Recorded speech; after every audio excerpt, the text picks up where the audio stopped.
பெரிய கைத்தட்டோட let's welcome இயக்குனர் Sasi sir, இயக்குனர் பார்த்திபன் சார், இயக்குனர் அமீர் சார்.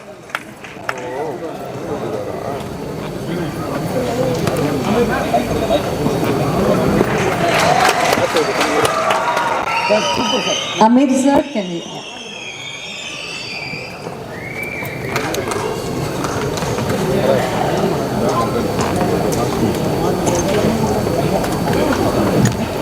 Mic work कर रहा है.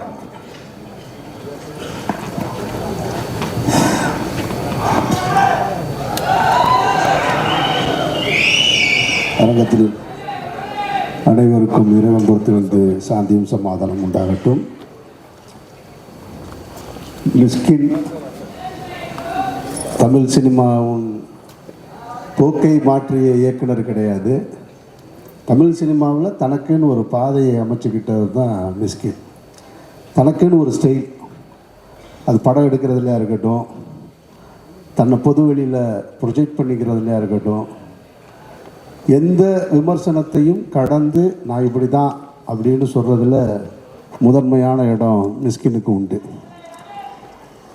கண்ணாடி போட்டுக்கிட்டு வெறியா ராத்திரிலையும் கண்ணாடி போட்டிருக்காரு அப்படின்னா அப்படி தாண்டா போடுவேன், அது என்னோடய ஸ்டைல்.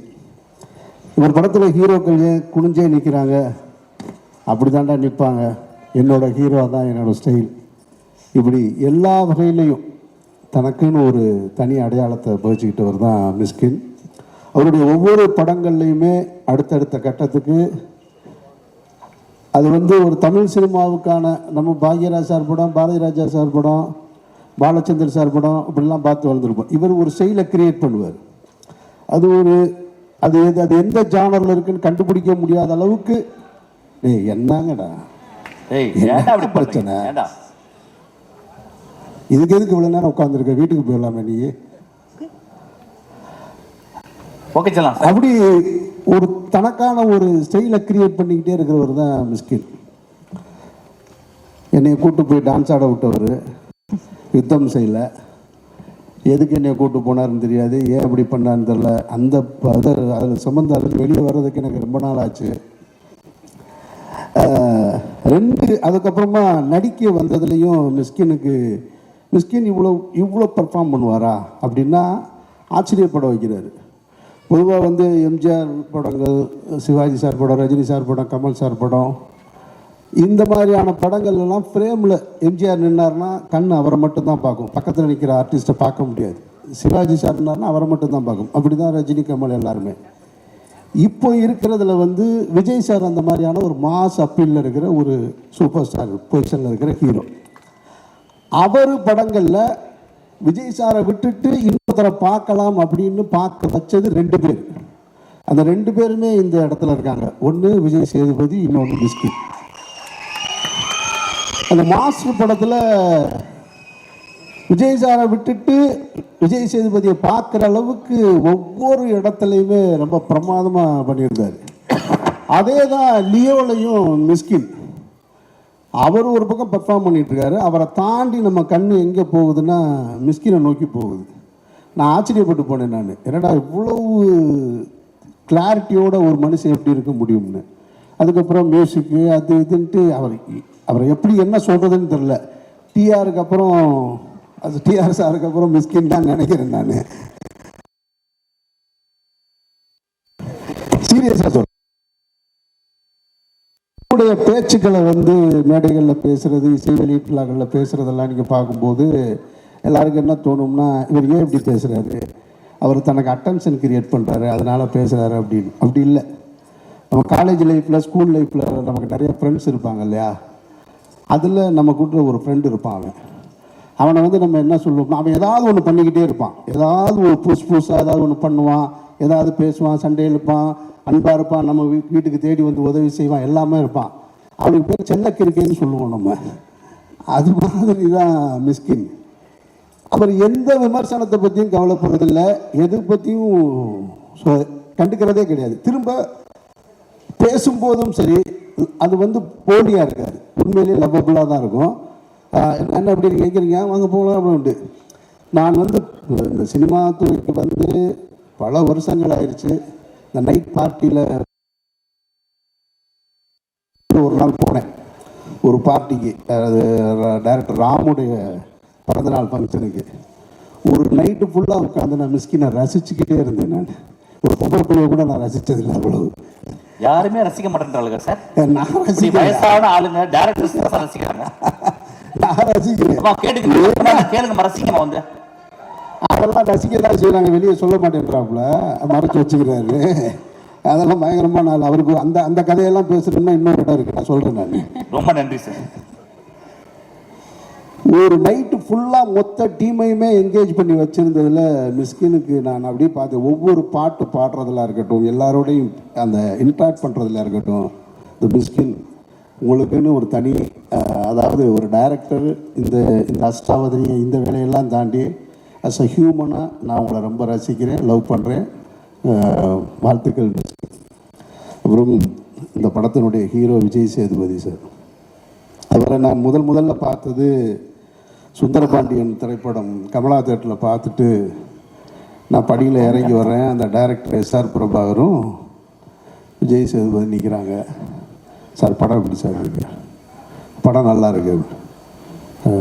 உண்மையிலே நல்லா இருக்கா சார்? உண்மையிலே நல்லா இருக்குங்க, நீங்கள் பிரமாதமாக பண்ணியிருக்கீங்கன்னு. அந்த படிக்கட்டில் நான் பார்த்த விஜய் சேதுபதி தான் அன்னைக்கு என்ன மீட்டரில் பேசினாரோ, என்ன அளவுகளில் இருந்தாரோ, இப்போ வரைக்கும் அதே மீட்ரு தான், அதே தான். இவ்வளோ பெரிய உயரம், இவ்வளோ உயர்ந்திருக்காரு. ரொம்ப ரெஸ்பெக்டாக, ரொம்ப மரியாதையாக பேசுகிறதுல விஜய் சேதுபதிக்கு இணை இன்னொரு விஜய் சேதுபதி தான். அவருடைய திரைப்படங்களாக இருக்கட்டும், அவர் சூஸ் பண்ணுறதா இருக்கட்டும், எல்லாமே பர்ஃபார்மன்ஸாக இருக்கட்டும். விஜய் சேதுபதி படம்னா நம்பி போய் உட்காரலாம் அப்படின்ற ஒரு அடையாளத்தை கொடுத்தது சேது. அப்புறம் தானு சார் சொல்லணும்னா யார் படத்தோட போஸ்டர் இங்கே சொன்னாங்க, 12 சீட்டு ஒட்டுறதுக்கு இடமே இல்லாத அளவுக்கு போஸ்டர் வருவேன். அவர் யார் படத்தோட போஸ்டரில் தொடங்கி இந்த இதே மவுண்ட் ரோட்டில் தேவி தேட்டரில் கூலிக்காரன் ஒரு படம் இருந்தது. அந்த கூலிக்காரன் படத்துக்கு மறைந்த கேப்டனுடைய ஒரு வண்டி எடுத்துகிட்டு வர்றது மாதிரி ஒரு சேலை வச்சுருந்தார். அதை பார்க்குறதுக்காக வந்து போனவன்ல நான் ஒரு ஆள், அதை வேடிக்கை பார்க்க வந்தேன். இப்படி ஒருத்தர் விளம்பரம் பண்ணியிருக்காராமே அப்படின்னு சொல்லிட்டு. அதனால் அவர் அதுக்கப்புறமா எல்லோரும் சொல்லிட்டாங்க, ஃப்ளைட்லேயே அவர் படம் வரைஞ்சிட்டாரு கபாலிக்குன்னு சொல்லிட்டு. இந்த 3 பேரும் சேர்ந்துருக்கிற படம் தான் ட்ரெயின். அப்படின்னா அந்த படத்தை நான் பார்க்குறதுக்கு ஒரு ரசிகனாக அவ்வளவு ஆர்வமாக இருக்கு. அதனால் தானு சார் படம் சாதாரண ஒரு படமாக எடுக்கவே மாட்டார். தானு சார் சும்மா ஒரு விஷயத்தை மிகைப்படுத்தி சொல்லவும் மாட்டார். அதனால் இந்த 3 பேரும் சேர்ந்துருக்கிற படம் இந்த ட்ரெயின். அந்த ட்ரெயினை ஒரு ரசிகனாக பார்க்க வந்திருக்கேன். நான் வந்ததில் இன்னும் எனக்கு கூடுதல் ஆர்வம் அந்த ட்ரெய்லரில் இருந்தது. அந்த மேக்கிங்கில் இருந்தது, இப்போ பாடின அந்த பாட்டில் இருந்தது, எல்லாமா சேர்ந்து ஆகஸ்ட்டில் பண்ணியிருக்கேன். இந்த படத்தை ரிலீஸ் பண்ணியிருக்கேன்னு உங்கள்கிட்ட நானும் அன்போடு கேட்டுக்கிறேன். ரொம்ப நன்றி சார். சத்தமாக சொல்லுங்கள், எந்த வருஷம் சார் இருக்காரு? Thank you sir. வாழ்த்துக்கள் மொத்த டீமுக்கும் எல்லோருக்கும் என்னுடைய நெஞ்சார்ந்த வாழ்த்துக்கள். நன்றி. தேங்க்யூ மேர் sir, thank you so much. Sasi sir. Yes, Mysskin படத்தை நம்ம எதுக்கு பார்க்க போகிறோம் அப்படின்னா, ஒரு அன்கன்வென்ஷனல் ஸ்டோரி டெல்லிங் இருக்கும், ஒரு அன்கன்வென்ஷனல் ஷார்ட் டிவிஷன் இருக்கும். இந்த ட்ரெயினை நான் பார்க்க போகிறதுக்கு ரீசன் 2 முக்கியமான ரீசன். என்னுடைய ஹை டாப் நாச் எக்ஸ்பெக்டேஷன் என்ன அப்படின்னா, என்னுடைய பேக்ரவுண்ட் ஸ்கோர் எப்படி இருக்க போகுது. இப்போ நான் விஷயங்கள் கேட்டேன், ஆஃபீஸ்லேயும் கேட்டிருக்கேன். ஆனால் படத்தோடு எந்த அளவுக்கு மேட்ச் ஆகுது, அந்த சீனை எந்த அளவுக்கு என்ஹான்ஸ் ஆகுதுங்கிறது என்னுடைய expectation number 1. Second, the Mishkin, the way he is extracting the performance from the artist, no, that's totally different. ஆனால் விஜய் சேதுபதி சார் மாதிரி ஒரு லெஜெண்டரி ஆக்டர்கிட்ட எப்படி ஒர்க் வாங்கியிருப்பார், இந்த அமால்கமேஷன் எப்படி இருக்க போகுது, இதுதான் எனக்கு இந்த விஜய் சேதுபதி அண்ட் மிஷ்கின் காம்பினேஷன் இருக்குல்ல, இதுதான் என்னுடைய பயங்கர எக்ஸ்பெக்டேஷனாக இருக்குது. எப்படி இருக்கு போகுது இந்த படம். இந்த படம் வந்து ஒரு சில டைரக்டர் படம் தான், அது எப்படி அவங்க வந்து என்ன விமர்சனம் சொன்னாலுமே சரி போய் பார்த்துருவோம். we have something to learn from that. அது மாதிரி தான் உங்களுடைய படம். பட் இதில் இந்த படத்தை ஃபர்ஸ்ட் டேவே பார்க்கணும்னு நினைக்கிறதுக்கான விஜய் சேதுபதி இந்த காம்பினேஷன். தானு சார், இதே சத்யம் தியேட்டரில் ஏதோ ஒரு படத்தை ஆடியோ ரிலீஸ்க்கு வந்திருந்தப்ப நீங்கள் சொன்னீங்க, நான் மிஷ்கின் தம்பியோட ஒரு படம் பண்ண போகிறேன்னு சொன்னீங்க சார். இவ்வளோ நாளுக்கு அப்புறம் இந்த படத்தை கரெக்ட் ட்ராக்கில் ஏற்றிட்டீங்க. நீங்கள் நினைக்கிற மாதிரி, நாங்கள்லாம் நினைக்கிற மாதிரி இந்த படம் கண்டிப்பாக பெரிய ரீச் ஆக போகுது. எந்த டெஸ்டினேஷன் சேரணும்னு நீங்கள் நினைக்கிறீங்களோ கண்டிப்பாக அந்த இடத்த ரீச் ஆகும் சார். ஏன்னா இது ட்ரெயின், கண்டிப்பாக ரீச் ஆகும் சார்.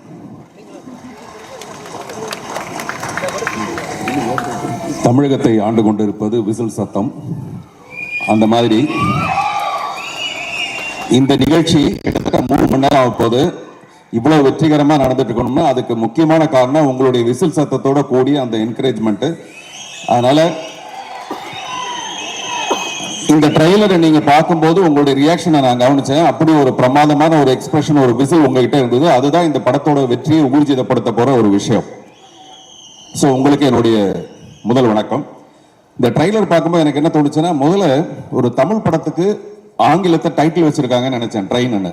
படம் பார்த்தவங்க தான் தெரிஞ்சது இது படமே ஒரு ஆங்கில படமா தான் இருக்கு. ட்ரெயின்ற பேர் மட்டுமே இல்லை, படமே ஒரு ஆங்கில படம் மாதிரி தான் இருக்கு. ஹேராம் படத்தை பார்த்துட்டு ராதிகா போய் கமல் சார்ட்ட கேட்டாங்களாம், இந்த படத்தோட தமிழ் ரைட்ஸ் என்ன கொடுப்பீங்களான்ட்டு. ஹேராம் படத்தை பார்த்துட்டு, தமிழ் படத்தை பார்த்துட்டு ராதிகா போய் கமல் சார்கிட்ட இதோட தமிழ் ரைட்ஸ் என்ன கொடுப்பீங்களான்னு கேட்டாங்களாம். அந்த மாதிரி ட்ரெயின் படத்தை பார்க்கும்போதும் இந்த படத்தை தமிழ் ரைட்ஸ் கொடுப்பீங்களான்னு யாராவது டிஸ்ட்ரிபியூட்டர்ஸ் கேட்க போறாங்க. தானு சார், இதை தனியாக நீங்கள் ஒரு தமிழ் ரைட்ஸ் போட்டு வித்துடலாம். ஏன்னா விற்பனையில் ஒரு பெரிய ஒரு விற்பனர் அவரு. நான் உள்ள நுழையும் போது யாரோ உள்ள இருந்து ஒருத்தர், சார் சட்டையை மாற்றி போட்டு வந்திருக்கீங்க, உள்ள இருக்கிறது வெளியில, வெளியே இருக்கிறது உள்ளன்ட்டு. நான் வேணும்னா அந்த மாதிரி போட்டு வந்தேன். அடுத்து என்னுடைய படம் வந்து உள்ளே வெளியே 2. இந்த ஷர்ட் உள்பக்கம் வெளிப்பக்கம் புரட்டி போட்டு வந்திருக்கேன். இது வந்து இந்த படத்தோட ஆடியோ லான்ச். ஒவ்வொரு மனுஷனும், நான் விசில் சத்தம் சொன்னது கரெக்ட், பட் நான் பேசும்போது விசில் அடிக்காதீங்க. கேப்ல அடிச்சீங்கன்னா அது பாராட்டு மாதிரி இருக்கும். ஓகே, உள்ளே வெளியே என்று நான் சொல்ல வந்தது என்னன்னா, ஒவ்வொரு மனுஷனுமே உள்ளுக்குள்ள ஒன்னா இருப்பான், வெளியில வேற ஒன்னா இருப்பான். உள்ளுக்குள்ள ரொம்ப புனிதனா இருப்பான், வெளியில வந்ததுக்கு அப்புறம் பார்த்தா வேற ஒரு கடவுள் பாதி மிருகம் பாதி அப்படிதான் இருப்பான். அது கிட்டத்தட்ட இந்த ட்ரெயின்ல யாரோ சொன்னாங்க 48 கம்பார்ட்மெண்ட் இருக்குன்னு. அந்த மாதிரி முதல் கம்பார்ட்மெண்ட்டுக்கும் 48 கம்பார்ட்மெண்ட்டுக்கும் என்ன பிரச்சனை உங்களுக்கு? கொஞ்ச நேரம் சைலண்டா இருங்க. 1வது கம்பார்ட்மெண்ட்டுக்கும் 48வது கம்பார்ட்மெண்ட்டுக்கும் உள்ள இடைவெளி மாதிரி தான் ஒவ்வொரு மனுஷனும் இருப்பான். ஆனா மிஷ்கின் எப்படி இருப்பாருன்னா, அவருக்கு உள்ள ஒண்ணு வெளியில ஒண்ணு இருக்கவே இருக்காது. ரெண்டும் கிட்டத்தட்ட ஒரே மாதிரி இருக்கும். இந்த 23வது கம்பார்ட்மெண்ட்டுக்கும் 25வது கம்பார்ட்மெண்ட்டுக்கும் உள்ள டிஸ்டன்ஸ் மாதிரி மிக குறைந்த அளவு மட்டும்தான் அவர் உள்ள என்ன நினைக்கிறாரோ அதை அப்படியே வெளியில பேசுவாரு. ஒருவேளை தூக்கம் வந்துருச்சுன்னு வச்சுங்களேன், ஆடியோ லான்ச்சில் அப்படியே படுத்து தூங்கிடுவாரு. என்ன நினைக்கிறாரோ அதை பேசுவாரு. அதுல கொஞ்சம் கூட தயக்கமே இருக்காது. அந்த விஷயத்தை நான் ரொம்ப ரசிப்பேன். ஒரு டைரக்டர் எல்லாத்தையும் மீறி ஒரு நிஜமான மனிதனை நான் உங்களை ரொம்ப ரசிப்பேன். இந்த மாதிரி நான் ஒருத்தரை பார்த்திருக்கேன், நடிகவேல் எம்.ஆர். ராதா. எம்.ஆர். ராதா மட்டும்தான் ஒரு மிக சிறந்த ஒரு நடிகராக இருந்தா கூட மிக சிறந்த ஒரு உண்மை பேசுகிற ஒருத்தர். அவரை மாதிரி இவர் இன்னும் துப்பாக்கி எடுத்து சுடலையே தவிர கிட்டத்தட்ட 2 பேரும் ஒரே மாதிரியான ஒரு கேரக்டர். அதை நான் ரொம்ப ரசிப்பேன் உங்ககிட்ட. விஜய் சேதுபதி சார், நான் வந்து உங்களுடைய ஹிந்தி படம் மட்டும் இல்லை, ஒரு சாதாரண விளம்பரம் கூட நிறைய பார்ப்பேன். இன்னைக்கு கூட சிவாஜி சாருடைய பையன் ராம்குமாரோடைய ஒரு இன்டர்வியூ ஒன்று பார்த்தேன். அதுல நீங்க பேசுறத முழுமையா நான் கேட்டுட்டு தான் வந்தேன். அதுல அந்த இன்டர்வியூ பூரா நிறைய பிலாசபி, அதை ஒரு ஜிலேபி மாதிரி ரொம்ப ஸ்வீட்டா அப்படியே பேசுறீங்க, உங்களுக்கு தெரியாத மாதிரி அப்படியே பேசுறீங்க. அதுல ஒரு முக்கியமான விஷயம் என்ன இருக்குன்னா, எப்படி நீங்க செலிப்ரேட் பண்ணுவீங்க வாழ்க்கையை அப்படின் போது நீங்க சொல்றீங்க, தோல்வினா எனக்கு ரொம்ப சந்தோஷமா இருக்கும், ரொம்ப என்கரேஜ்மெண்டா இருக்கும், ஆனா வெற்றி வந்தா எனக்கு ரொம்ப பயம் வந்துடும் அப்படின்னு சொன்னீங்க. இந்த படத்துக்கு அப்புறம் உங்களுக்கு மாபெரும் ஒரு பயம் வரப்போகுது. அவ்வளவு பெரிய வெற்றி அடைய போகுது இந்த படம். அப்புறம் நான் இந்த மேடைக்கு வந்ததுக்கு ரொம்ப முக்கியமான காரணம் மிஷ்கின் சாருக்கு வந்து ஒரு தேங்க்ஸ் சொல்றதுக்காக. காரணம், இந்த படத்தோட சினிமாட்டோகிராஃபர் ஃபௌசியா ஃபாத்திமா. இவங்க வந்து என்னுடைய இவன்ற ஒரு படத்துக்கு அவங்க தான் சினிமாட்டோகிராஃபரை ஒர்க் பண்ணாங்க. அந்த படத்தில் நான் சௌந்தர்யா வந்து மேக்கப் இல்லாமல் நடிக்கணும்னு கேட்டேன். அவங்க ரொம்ப தயங்கினாங்க. அப்போ நான் சொன்ன ஒரு 4 நாள் ஷூட் பண்ணி உங்களுக்கு போட்டு காட்டுறேன், நீங்கள் பார்த்துட்டு அதுக்கப்புறமேல மேக்கப் இல்லாமல் நடிக்கலான்னு சொன்னேன். அவங்க மேக்கப் இல்லாமல் நடிக்கிற அளவுக்கு அந்த பொண்ணை ரொம்ப அழகாக காமிச்ச ஃபௌசியா வந்து இந்த படத்துக்கு ஒர்க் பண்ணியிருக்காங்க. உங்கள் ஸ்டைல் அது எல்லாமே ரொம்ப பிரமாதமாக இருக்குது. நான் முதல்ல சொன்ன மாதிரி இந்த உள்ளே விடிய டூன்னு சொன்னேன்ல, அதுக்கும் அவங்க தான் சினிமாட்டோகிராஃபர். அதுக்கும் பாராட்டுகள் முன்கூட்டியே நான் சொல்லணும்னு நினைக்கிறேன். அதே மாதிரி தானு சாருக்கும் எனக்கும் 1000 இருக்கும். அதில் 500 விஷயம் வந்து நல்ல விஷயமா இருக்கும், மீதி 500 ரொம்ப ரொம்ப நல்ல விஷயமா இருக்கும். இதெல்லாம் சினிமாவுக்கு வந்ததுக்கு அப்புறமேல. ஆனால் நான் சினிமாவுக்கு வரத்துக்கு முன்னாடி, புதிய பாதை வரத்துக்கு முன்னாடி முதல்ல நான் கதை சொன்ன மிக குறைந்த தயாரிப்பாளர்கள், அதாவது என் கவனம் கொடுத்து காது கொடுத்து கேட்ட தயாரிப்பாளர்கள் ரொம்ப முக்கியமானவர் அவர். வரப்போறவங்க கிட்டலாம் சொல்லுவார், இவர் ஒரு பெரிய டைரக்டராக வரப்போறாரு, பெரிய ஒரு ஆக்டராக வரப்போறாருன்னு. அந்த நன்றி கடனுக்காக தான் நீங்கள் அவங்க வீட்டில் இன்விடேஷனே கொடுக்கலாம் கூட அவங்க வீட்டு விசேஷத்துக்கு போவேன். இந்த படத்தோட வெற்றிக்கும் அதே மாதிரி தான் மறுபடியும் வந்து கை தட்டுவேன். அப்படி ஒரு சிறப்பான ஒரு அன்பு உங்க மேல நான் வச்சிருக்கேன் சார். கடைசியா மிஷ்கின் சாரை பத்தி சொல்லணும்னா, பிடித்தபடி வாழ்றது இருக்கு இல்லையா, பிடித்ததை செஞ்சுட்டு வாழ்றது தான் மிகப்பெரிய ஒரு கோடீஸ்வரன். தான் என்ன நினைக்கிறானோ அதை நிஜமாவே சந்தோஷமா விரும்பி செய்யறது தான் ஒரு மிகப்பெரிய கோடீஸ்வரன் சொல்லுவாங்க. அந்த மாதிரி நீங்க மிகப்பெரிய ஒரு கோடீஸ்வரன். எனக்காக ஒரு பெண் வந்து ஒரு கவிதை எழுதினாப்ல, ஒரு ரயில் பயணத்தில் சந்தித்தோம், ஒரு ரயில் பயணத்தில் சந்தித்தோம், ரயில் நின்று விட்டது, பயணம் தொடர்கிறது. ஒரு ரயில் பயணத்தில் சந்தித்தோம், ரயில் நின்று விட்டது, பயணம் தொடர்கிறது. அப்படி இந்த ரயிலோட டெஸ்டினேஷன் ஒரு ஸ்டேஷன்ல இருந்து இன்னொரு ஸ்டேஷனுக்கு போகும். அப்படி ரயில் ஓடிக்கொண்டே இருக்கலாம். ஆனா மிஷ்கினுடைய பயணம் நீண்டது, மிக மிக பெரிய ஒரு பயணம். அந்த பயணம் வெற்றிகரமாகவே இருக்க என்னுடைய மனப்பூர்வமான வாழ்த்துக்கள். Thank you. Thank you, sir. Thank you so much.